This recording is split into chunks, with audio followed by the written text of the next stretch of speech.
Hey, my name is Justin Fox, and I'm here to talk a little bit about dance and some of the things that go along with that. So, some background. I've been a dancer for about 2.5 years at a studio. I have also been dancing for musical theater for about 11 years, and I was a gymnast when I was younger, but that's not really important. Anyway, dance is one of the things that I'm super passionate about, and I just felt like I should talk about it.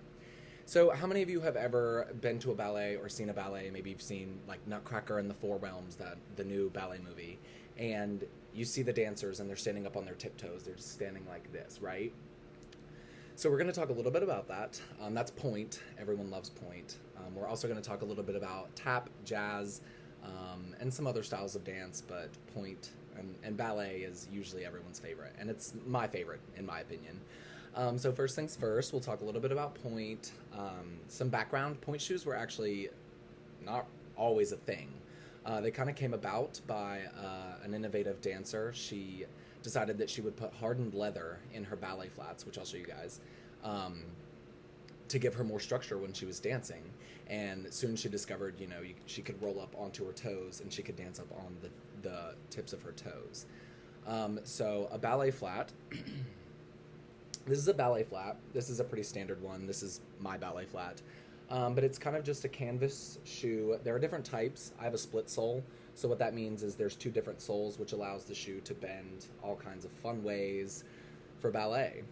Point shoes. I don't have any point shoes on me. So the best I can do is a picture. So we're going to focus this maybe. So this is a point shoe.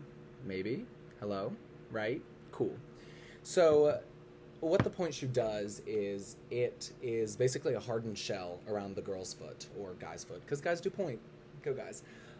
It's basically just a hardened shell, and the bottom of it, where our toes go, is really, really hard, and it's called the box. And so the box allows you to, if this is my foot, the box allows you to roll up and then keep going onto your toes, right? So that's what everyone sees. It's the girls dancing on their toes. So they're not technically dancing on their toes. A lot of technique goes into it, and it's just a lot to go into and to do detail about. But essentially, they are standing on wood on top of the ground. So that's a basic description of point shoes. Next, let's talk a little bit about tap. So tap is another fan favorite because it is noisy and it is fun and it is loud and all that stuff. So this is a tap shoe. Pretty standard, pretty simple. On the bottom, however, we have these metal pieces called taps, and they just screw in. They just screw into the sole of the shoe. Pretty simple. They do have different widths for different sounds, but that's a dancer's preference. So basically, a tap shoe. These are not split soles, by the way, so they don't bend as well in the middle. But tap shoes allow a dancer to make sounds with their feet. So when you tap it on something, that was on the desk. So when you tap it on something, it sounds a lot louder than if it were a regular shoe. So here's just a regular tennis shoe. It gives a little bit clearer and more defined sound, and that's how tappers get those sounds. Another fun fact about tap shoes: a lot of them have a more flat front, because oftentimes in tap, dancers will go up on their toes for like a turn, or there's a bunch of dance moves that allow tappers to go up on their toes. But tap and ballet are really closely related, and that's just because of the history between them, and the founders were actually related. Whole thing. Next, let's talk a little bit about jazz.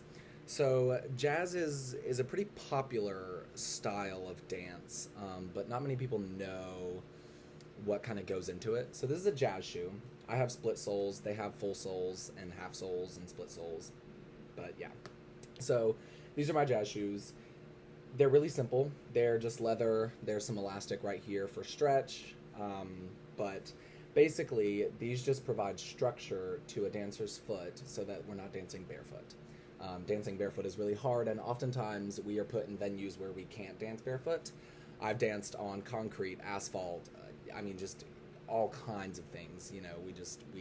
We do a lot for our art, and so jazz shoes make it really easy to dance kind of anywhere. On the bottom, there are these rubber soles. They're really soft rubber, and it gives us the ability to turn. And so a turn is just super simple, just what everyone calls a spin. But these soles are designed in a way that allow us to do turns just as we would if we were barefoot or in ballet shoes or point shoes or tap shoes or anything like that. If these were completely leather, turns would probably be really, really hard. But these are just a really soft, malleable shoe. Lastly, this is just a bonus shoe. Not a lot of people know about this, and some dancers don't even use them. But this is a turner. Some call them half soles. Some call them just like toe sleeves. I've heard that. But it's basically just half of a shoe, right? And so it goes on your foot. You just put your foot in there, and then you put the bands on the back of your heel. I'm not going to show you my feet. And it gives you the freedom of dancing barefoot with the structure and technique of dancing with jazz shoes. So barefoot and jazz shoe combined, that made turners. They have a little sole of leather, which helps us to turn. And if you are a dancer, you know turns are super important, and we love lots of them. So, the more turns you can do, the better. So in summary, I just kind of wanted to talk about dance and the different styles of shoes, because not a lot of people know about them, and there's so much more that goes into dance than just choreography and technique and time and patience. There are specific shoes for specific dances, and that's really important. All of these shoes are conducive to the style of dance that they are made for, and they have been engineered that way for a reason. We want to have the easiest life possible as a dancer, without injuring ourselves and without making our lives harder. So all of these shoes make dancing so much easier, and that's kind of the point of them, and not a lot of people know about them. So I just thought I'd come on here, tell you guys a little bit about it, and I hope you guys learned something.